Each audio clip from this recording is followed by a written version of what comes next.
안녕하십니까. 반갑습니다. 차 한잔의 도론도담의 시간입니다. 박은사님 안녕하십니까. 안녕하십니까?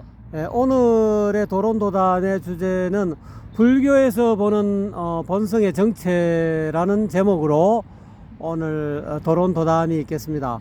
박은사님, 앞에 이 건물은 요 주변에 어떤 그 위치를 대충 이야기해 주시죠. 저기 그 맞은편에 보이는 건물 있죠? 네네. 큰 건물. 네. 저 건물은 아파트처럼 보이는데 네. 무슨 건물인지는 좀 전혀 모르겠고요. 네. 제가 이 동네 살지를 안 해가지고 네. 저 건물은 뭐 하는 건물인지 당최 모르겠는데 여튼간에 요 주변에서는 가장 높은 건물인 것 같습니다. 같고요. 저기 고층에 사시는 분들은 야, 이거 뷰가 진짜 멋지겠는데요. 이 넓은 이 시민공원 일대가 전부 다 이렇게 한눈에 이렇게 내려다 보이겠는데요. 여기가 지금 부산 시민공원입니까? 예. 네. 옛날 그 하야리아 부대가 있던 그 부산 시민공원인데요. 여기는 이제 시민공원의 한쪽 구석인데 여기 그 찻집도 있고 해서 뭐 좀 전에 커피 한잔 하고 나와서 여기 근처에 앉아서 지금 이 도론도담 그 촬영을 하고 있는 중입니다. 네, 그렇습니까. 오늘의 주제가 불교에서 보는 본성의 정체. 예. 제목을 이렇게 한번 이렇게 지어서 이렇게 도론도담을 하려고 하는데, 과연 불교에서는 본성을 어떻게 보고 있을까요? 이게 사실 참 좀 애매하거든요. 애매한데 이 유교에서는 일단 그 본성이라는 게 사람의 본성이라는 게 있다고 가정을 하거든요. 그렇기 때문에 본성은 있는데 그 본성이 악하다 혹은 그 본성은 선하다 이런 식으로 이제 두 가지 주장을 하죠. 그런 성선설과 성악설은 본성이라는 것이 있다는 가정하에 성립이 되는 것입니다. 그러면은 유교는 본성을 인정하는 것이에요. 인간에게는 본성이라는 것이 있다라는 것이죠. 그런데 이제 그 반면에 불교는 이게 애매한 게 왜 애매하냐 하면은 일단 초기 불교를 보면은 제법무하지 않습니까? 그 제법무하의 정신에 비춰 보면은 이 본성이라는 게 있으면 안 돼요. 무가 돼야 되는데 없어야 되는데 뭐 제법무하면은 모든 법이 아가 없다는 것이잖아요, 그죠? 근데 본성이란 게 있을 리가 없죠. 그 정신에 비추면은 본성이 없어야 되는 겁니다. 근데 본성이 우리가 없다라고 하기는 이것도 또 좀 애매하단 말입니다. 우리가 우리의 본성을 느끼고 있거든요. 나는 이렇게 사람들이 이렇게 살아가다 보면은 자기가 스스로 좀 삐딱한지 아니면 올고든지 이걸 스스로가 안단 말입니다. 그걸 이제 말로 표현을 안 해서 그렇지 본인은 그걸 느끼고 있거든요. 근데 아니 그냥 제법무화 해버리면은 본성이라는 것도 없어야 된다라는 거죠. 그 본성을 인정하게 되면은 뭔가 있는 걸 인정하게 되는 거죠. 이게 이제 이 소위 말하는 설일체유부, 부파불교 시대의 설일체유부 같은 경우에는 5위 75법이라 해가지고 5가지 종류로 나누고 그 5가지 범주에 이런 5가지 이 세부 사항 그것은 있는 것이다. 뭐 이렇게 이제 선언을 하게 되면서 이게 이 설일체유부 모든 것은 있다고 말하는 부파 이런 식이 된단 말입니다. 그럼 거기서는 인간의 본성이라는 것이 있다라고 해도 괜찮죠. 근데 제법무화만을 주구장창 주장하면서 뭐 있다라고 하는 놈들은 무조건 잘못된 거야. 본성이고 나발이고 이런 거 다 없애야 돼라고 하시는 분들 입장에서 봤을 때는 이 본성은 있으면 안 되는 거죠. 없어야 돼요. 근데 또 이게 부파불교를 거쳐서 이게 대성불교에 오다 보면은 대성불교에서도 이게 또 애매하게 되는 겁니다. 대성불교에서 이제 크게 사상적인 흐름이 두 갈래가 있는데 한 갈래는 이제 반야부 경전을 소위 경전으로 하는 중관 사상이죠. 그 중관 사상의 입장에서 보면은 이 본성이란 게 있으면 안 돼요. 본성은 없어야 돼. 왜냐? 중관 사상의 핵심이라고 할 수 있는 용수의 중론을 보면은 그 중론에서는 뭔가가 있다라고 내세우면 절대로 안 됩니다. 이 사람들은 소위 말하는 용수의 중관 사상의 정통을 이어받았다고 하는 쪽에서는 뭔가 있다고 주장하면 절대 안 돼. 그래서 이 사람들은 있다라는 주장을 절대로 안 해요. 절대로 하지 않고 어떤 그 가치 판단 이런 것도 절대로 안 합니다. 단 이 사람들이 하는 건 뭐냐? 상대방 다른 사람들 불교의 그 유부 혹은 상좌부 혹은 초기 불교의 사상가들 또 이 대성불교의 흐름에 있어서 다른 사상가들 화엄 사상가들 법화 사상가들 또 이 유식 사상가들 이런 사람들이 주장하는 뭔가가 있다라는 근거하에서 하는 주장들 그런 주장들을 그 주장에 위배되는 예시를 들어서 그 주장들을 파회해버리는 거예요. 그걸 논파를 해버리는 거예요. 그 중관 사상가들 정통 중관 사상가들이 주장하는 일들은 그 사람들이 주로 하는 일들은 다른 사람들이 A는 B다 혹은 뭐 X는 Y다라는 이런 주장들을 전부 논파를 하는 게 이 사람들의 업무예요. 말하자면 주된 일이야. 이 사람들이 이렇게 하는 게 뭐냐 하면은 왜 이렇게 하느냐 하면은 뭔가를 있다라는 가정하에서 뭔가 가치 판단이 된 가정하에서 전개되는 모든 주장들은 그건 결국에는 그 가치를 잃어버리게 되는 그런 상황으로 귀착하게 된다라는 거죠. 그래서 이 사람들은 자기가 무슨 어떤 주장을 절대로 하지를 않아요. 하지를 않고 상대방의 주장을 논파하는 일에 이 집중을 하는데 이러한 사상가들의 방법을 뭐라고 하느냐 하면은 귀류 논정이라는 겁니다. 귀류 논정. 이 귀류 논정이 중관 사상의 핵심 이 방법론이에요. 귀류 논정이. 그래서 이 사람들 귀류 논정파라 그러거든요.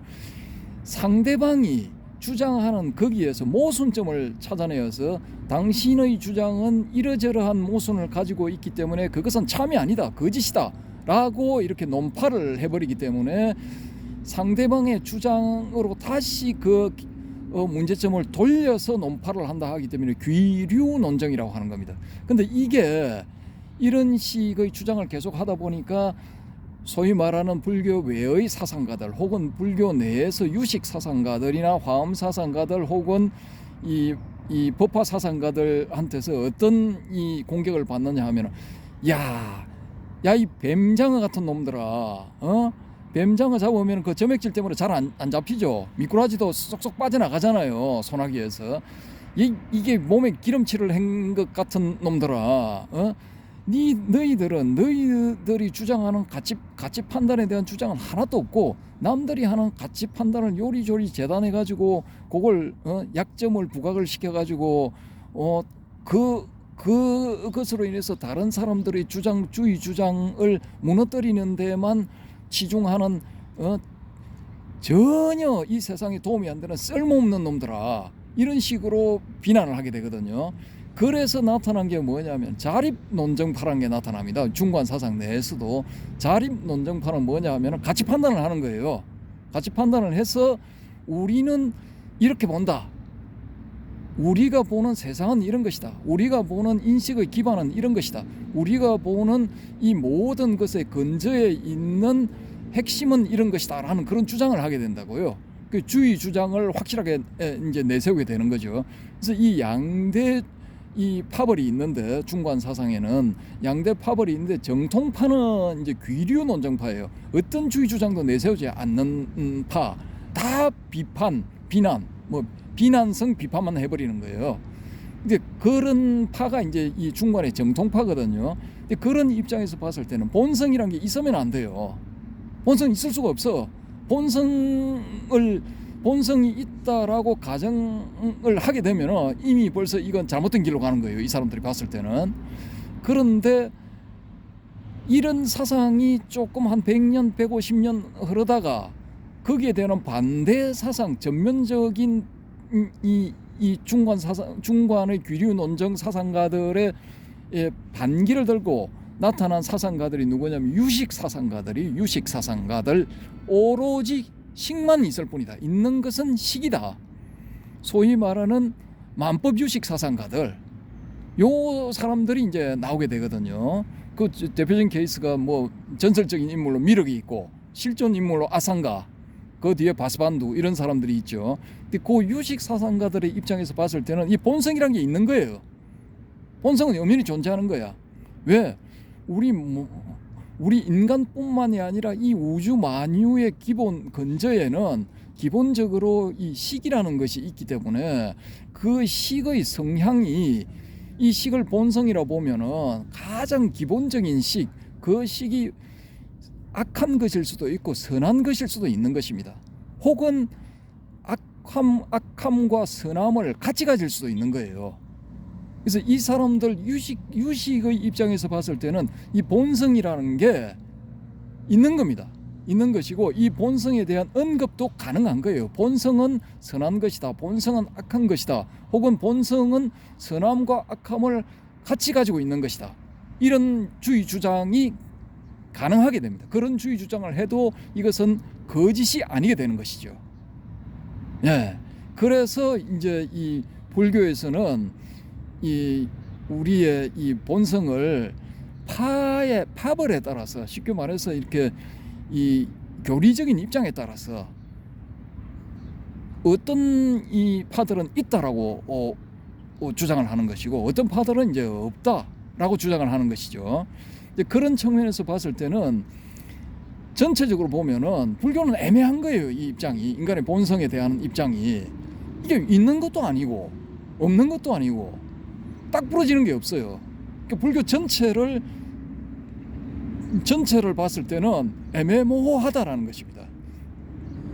애매모호하고 이 가장 마지막에, 대성불교의 가장 마지막에 꽃을 피웠다는 이 선종의 입장에서 봤을 때는 본성은 있는 겁니다. 왜? 견성성불, 자기의 성품을 보고 성불을 하잖아요. 그러니까 견성성불을 하기 위해서는 본성이란 게 있어야 돼요. 자신의 본성을 보는 겁니다. 이 본성을 악하다, 선하다 이런 가치 판단을 하기 이전의 상태, 그 이전의 상태를 선종은 봐라 하는 것이거든요. 그렇기 때문에 본성이라는 게 있어야 돼요. 본성이 없으면 이거 보는 의미가 전혀 없어. 그 뭐 본성을 봤더니, 내가 내 본성을 봤더니 텅 비어 있다, 설령 이렇게 하더라도 본성이라는 게 있어야 돼. 그 있어야 전제 조건 하에서 이게 접근이 가능한 거지. 본성이란 게 없다라고 봐버리면은 이건 말이 안 되는 거예요. 그러면은 선종의 기본적인 이 학문적인 이론적인 바탕이 삼론인데, 삼론은 중론, 백론, 12문론이거든요. 그럼 이 중론이 뭐냐? 이 용수라는 사람이 나가르주나가 쓴 중론이죠. 이 중론을 바탕으로 성립된 인도의 중관학파에서는 본성이든 뭐든 있다라고 하면 안 돼, 절대로. 그러니까 이 인도에서 성립된 중관학파하고 또 중국에서 성립된 선종은 이게 본질적으로 충돌하는 거예요. 정반대되는 입장에 서게 되는 거야. 그러면 이 선종에서 보는 견성성불을 할 때의 그 성품은 오히려 유식 사상에 가까운 거예요. 사상적으로는. 그래서 이게 맨 처음에 달마가 중국 선종의 초조는 달마인데, 그 달마가 가지고 온 경전이 뭐냐면은 뭘 가져왔죠? 능가경. 그렇죠. 능가경이죠. 그 능가경 계열은 이게 유식 계열이단 말입니다. 능가경은 거기에 보면은 본문을 보시면 유식에 관한 이야기들이 이제 잔뜩 나와 있어요. 그걸 쭉 이렇게 장황하게 설명이 되어 있거든요. 물론 반야 사상적인 그런 내용도 좀 있지만은 주된 그 내용은 유식 계열이단 말입니다. 근데 이게 금강경으로 바뀌면서 이게 방향이 틀어지게 돼 버린 거죠. 이 반야 쪽으로 이렇게 강조가 되면서 그게 이제 뭐 선종은 중관 사상 계열이다 뭐 이런 식으로 이제 정립이 돼 버린 거죠. 6조 해능 이후로. 그러니까 5조가 이제 틀어버린 거죠. 5조가 금강경을 소위경전으로 삼았으니까. 그러니까 원래 선종의 원류는 오히려 유식 쪽에 육아유식의 사상에 가까웠다라는 겁니다. 그러니까 견성성불 이게 가능하게 되는 겁니다. 근데 이 인간의 본성이라는 것이 불교 쪽에서 봤을 때는 이런 학파라든지 사상의 입장에서 어떤 입장을 어떤 입장을 취하느냐에 따라서 이게 보는 것이 이렇게 달라질 수가 있다는 거죠. 그래서 이게 전체적인 과정을 다 알고 있는 사람들이 봤을 때는 인간의 본성을 이야기하라 하면은 이게 애매해지게 되는 거죠. 예를 들어 열반경 같은 경우에는 이 일체 중생은 치류불성이라 모든 중생은 불성이 있다. 그래서 특히 인간은 사람은 전부 불성을 가지고 있다라고 이제 기본 전제 조건이 되는 거죠. 이 우리의 본성을 불성으로 딱 바꿔버리면은 치환시켜버리면은 이게 이 본성은 이제 불성이 돼버리는 거죠. 그러면은 이렇게 보면은 우리의 본성은 이제 성선설 쪽으로 가야 되겠죠.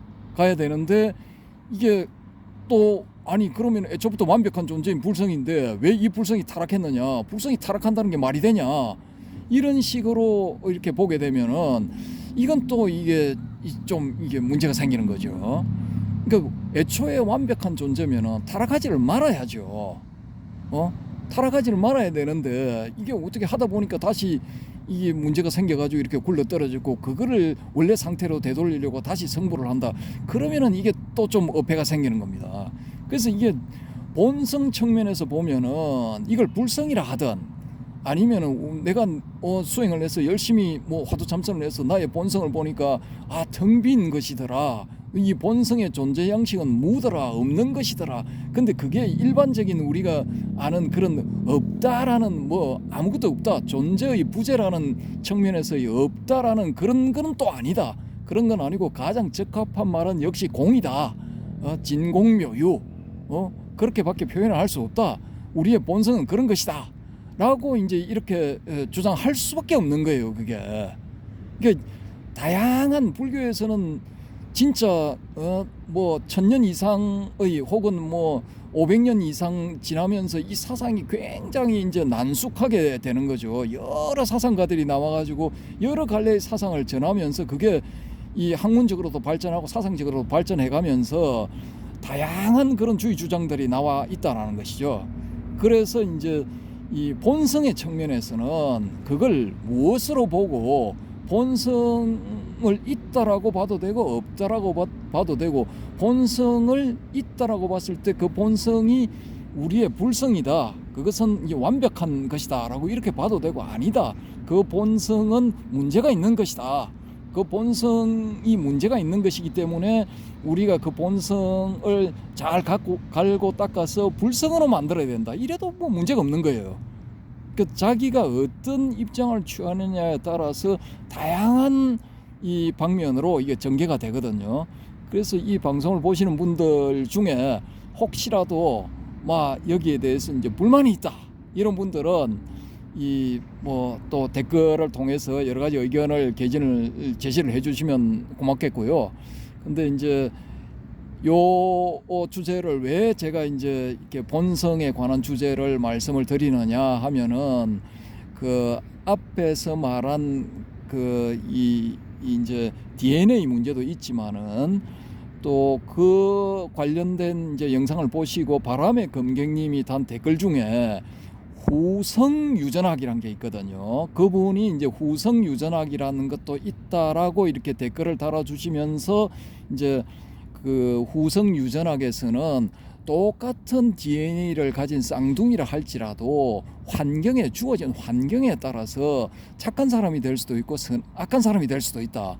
그래서 유전자의 발현이 어떤 방향으로 나가느냐에 따라서 이렇게 정반대되는 방향으로 갈 수도 있고, 그렇게 이제 이렇게 발현된 그런 유전적인 특징들이 대를 이어서 다음 세대에 전해질 수 있다라는 것이 이제 후성유전학이기 때문에, 그 후성유전학의 입장에서 봤을 때는 우리의 본성이 두 가지 측면을 모두 가지고 있는 것이죠.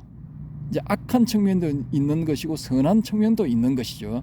그래서 주어진 환경에 따라 가지고 선한 환경, 좋은 환경에 처해진 유전자 같은 경우에는 이제 좋은 쪽으로 이게 발현이 되어서 사회에 기여를 할 수 있는 훌륭한 사람이 되는 거죠. 근데 반대로 전혀 그 반대로 아주 안 좋은 환경에 처해진 그런 사람들, 쌍둥이의 경우에 이제 예를 들자면 그렇다는 거죠. 정반대되는 환경에 처해진 사람은 아주 나쁜 경우로 이제 흘러가는 거죠. 예를 들어 우리 사회를 파괴하는 그런 인물이 되어버린다는 것이죠. 그래서 그런 이 우리 사회에 도움이 되는 좋은 쪽으로 이렇게 삶을 살아가는 사람의 후세들은 또 이제 그 유전적인 특질이 이제 좋아지는 것이고 선하게 되는 것이죠. 선한 쪽이 이제 강화되는 것이죠. 말하자면은 그 반대로 이제 악화되는 쪽으로 간 사람은 이제 그 후세는 그 2세나 3세 쪽은 가면 갈수록 이제 나쁘게 악화되는 그런 상황의 부분이 유전적인 특질이 강화될 수 있다라는 것입니다. 그래서 우리의 본성이 그 유교의 입장에서 맹자가 성악설이라고 주장을 했고 순자는 성악설이라고 주장을 했고 맹자는 성선설이라고 주장을 했죠. 근데 그 두 개를 묶어서 그냥 맹자와 순자가 이 동전의 양면 두 사람이 한 몸이라고 이렇게 가정을 했을 때 한 사람이 한 개체가 두 가지 주장을 하게 되는 것이죠. 그러면은 그 두 가지 주장이 사실은 동전의 양면처럼 이 두 가지 특징, 정반대되는 상반되는 두 가지 특징을 이야기했다라고 볼 수가 있는 겁니다. 그러면은 후성 유전학적인 측면에서 이 유전자적인 측면에서 보면은 유전자는 두 가지 특징을 다 가지고 있다는 거죠. 나쁜 측면도 가지고 있고 좋은 측면도 가지고 있다는 거죠. 그렇게 가지고 있는 상황에서 어떤 환경을 만나느냐에 따라서 두 특징 중에 한 측면이 강화되어서 나타난다는 것이죠. 그래서 이게 후성 유전학은 우리의 이 몸, 그러니까 물리적인 측면에서 물질적인 측면에서 어떤 그 특징들을 이렇게 전개를 시키고 있다. 원리적인 측면에서 두 가지 특징을 전개하고 있다라고 할 것 같으면은 인간 본성의 성선설, 성악설을 주장한 유교의 요 두 가지 주장은 정신적인 측면에서 그런 특징들을 이제 전개를 하고 있다라는 것이죠. 그래서 이제 요게 묘하게 이제 대비가 된다는 겁니다. 대비. 그러니까 하나는 정신적인 측면이고 하나는 물질적인 측면이다라는 거죠. 그래서 이 후성 유전학의 측면에서 이 유교의 성선설, 성악설 요걸 도입을 해서 또 이제 전개를 하면은 또 재미있는 이야기가 만들어질 것 같아요. 요즘은 이제 이게 과학이 너무나 발전해서 그런지 천문학을 하는 분도 그렇고 물리학을 하는 분도 그렇고 심지어는 화학을 하는 분, 그 다음에 이 생물학을 하는 분, 또 뭐죠 이 뇌과학을 하는 분들 뭐 이런 분들이 철학자가 되는 경우가 제법 있더라고요. 보니까 이 사람들이 자기의 전문 분야를 그거로 밀고 가다 보니까 우연한 기회에 철학책을 접하고 또 이 유교 동양의 사상 뭐 이런 걸 접해서 본인이 그냥 철학적으로 자기의 전문 분야를 풀어내는 거예요. 그러면은 그 분야의 그 사상가가 돼버린 거죠. 철학자, 생물 철학자, 뭐 물리 철학자, 뭐 이런 식으로 이제 철학적인 그런 이 분야의 전문가가 또 돼버리더라고요. 그런 분들이 요즘 많이 나오고 있거든요. 그러면은 역으로 유교에서 성선설과 성악설에 정통한 분들이 그러면은 물리나 생물학이나 아니면 화학이나 뭐 천문학이나 이런 분야를 공부를 해서 그 두 분야를 결합한 어떤 그 사상적인 전개를 펼치는 것도 가능하지 않을까? 난 저는 그렇게 생각하거든요. 가능하다고 봅니다. 가능하다고 보기 때문에 요 이제 우리 그 헤어롬 채널에서는 그런 분야에서도 이제 이렇게 서로 이렇게 정보를 주고 받는 뭐 그런 이야기들을 해 나가는 것도 재미있을 것 같아서 이제 오늘의 주제는 본성에 관해서 이렇게 말씀을 드리는 겁니다. 말씀을 드리고 불교에서 다루는 본성의 측면도 잘 연구를 해보시면은 현대 과학의 어떤 특정한 분야에 접목이 많이 될 수가 있거든요. 그래서 이 분야에서도 좀 이렇게 이 현대 과학을 하시는 과학자들 중에서 좀 대가들이 나오시면은 참 좋겠다는 그런 생각이 듭니다. 그래서 그런 대가들이 나와서 이렇게 이 서양의 미국이나 유럽의 어떤 그런 전문가들과 좀 이렇게 필적할 만한 그런 분들이 나오셔가지고 이제 좋은 저서들을 내고 그런 저서들이 또 영어나 뭐 독일어나 프랑스어나 스페인어나 이렇게 그 서구 선진국의 언어로 번역이 되어서 그쪽에도 이제 알려지게 되고 그래서 이제 동서양의 그런 어떤 활발한 교류가 생겨나고 막 그렇게 되면은 이제 좋겠다라는 게 이제 제 바람입니다. 그래서 이제 불교의 성선설에 대해 불교의 본성에 불교에서 본성은 어떻게 보는 것인가? 불교에서 볼 때 본성의 정체는 과연 무엇인가?라고 이렇게 이제 주제를 한번 정해보게 된 것입니다. 네, 여러분 시청자 여러분 어떠셨습니까? 불교에서 바라보는 이 본성에 관해서 지금 한 25분 가까이 방거사님 말씀을 하셨는데 여러분은 과연 어떤 입장에 서 있습니까?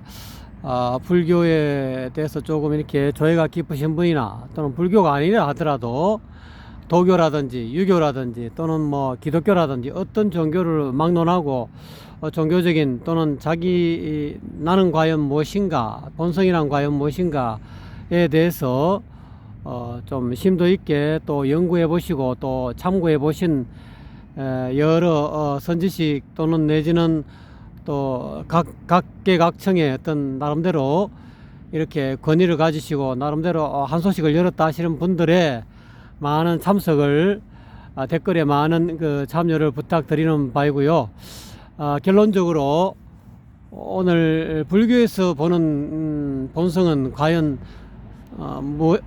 본성의 실체는 무엇인가에 대해서 방거사님께서 마지막으로 결론적으로 한번 결론을 좀 내려주시죠. 제가 볼 때 인간의 본성은 이건 불성이거든요. 저는 그렇게 봅니다. 불성인데 어찌됐건 간에 이게 그러면은 아까 앞에서 제가 말씀드린 불성인데 왜 타락했느냐 이 문제는 우리가 다시 차후에 과제로 삼아서 또 논의를 해봤으면 좋겠습니다. 그게 불교에서 뭐 이렇게 주장하는 게 있거든요. 그 대성기신론 뭐 이런 데 보면은 뭐 1심 2문 3대 해가지고 뭐 마음이 뭐 어쩌고 저쩌고 오염이 돼서 뭐 이렇게 전개됐다 하는 게 있는데 그것도 이제 하나의 쉽게 말해서 한 학파의 주장에 불과하고 또 다른 여러 가지 갈래로 설명이 가능하거든요. 그래서 그런 점들도 다음에 한번 이제 천천히 이제 다뤄보기로 하고요. 어쨌든 간에 제가 봤을 때 이제 인간의 본성은 불성이다라는 이런 결론을 말씀드리고 싶습니다.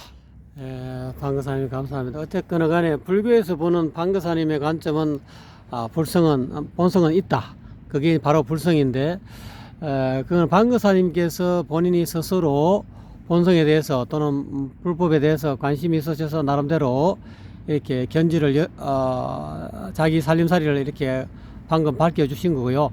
또 여러분께서 또 방거사님하고 같은 의견이시면은 또 댓글을 달아주시고요. 조금 다른 생각이시고 또 중간적인 입장에 있으면 또 논파도 또 가능하시고요. 어쨌거나 간에 이게 뭐 입자설이 뭐 입자설이냐 파동설이냐 이런 비슷한 물리학적으로 그렇게 보는 관점에 따라서 이럴 수도 있고 저럴 수도 있는데 그거를 조금 더 깊이 연구해 보시면은 방거사님의 생각에 공감할 뿐만 아니라 유식론적이고 또는 대성불교 쪽의 어떤 입장이죠. 그렇지만 좀 이제 중간학파적으로 보면 아니다. 이게 완전 진짜 그야말로 공적으로 텅 비었다. 본성은 거의 뭐 있다라고 말하면 안 된다 하는 그런 입장을 또 견지하실 수 있는 그런 어떤 의견을 가지신 분도 나오실 거라 생각합니다. 어쨌거나 간에 이 차 한잔의 도담의 시간에는 방거사님과 저와의 어떤 도담의 문제가 아니라 이 방송을 보시는 모든 이 천하의 모든 눈 높은 선지식들의 눈 밝은 선지식들의 그런 참석을 또는 댓글에 달아주셔 가지고 이게 활성화되는 것이 이 차 한잔의 도담의 어떤 궁극적인 목표고요. 활성화되어서 진짜 심도 있게 공부다운 공부를 한번 해보고 싶다라고 또 나름대로 생각하시고 또 그런 분들은 과감하게 참석해 주셔가지고 댓글을 달아주시면 감사하겠습니다. 방사님 오늘 수고하셨습니다. 감사합니다.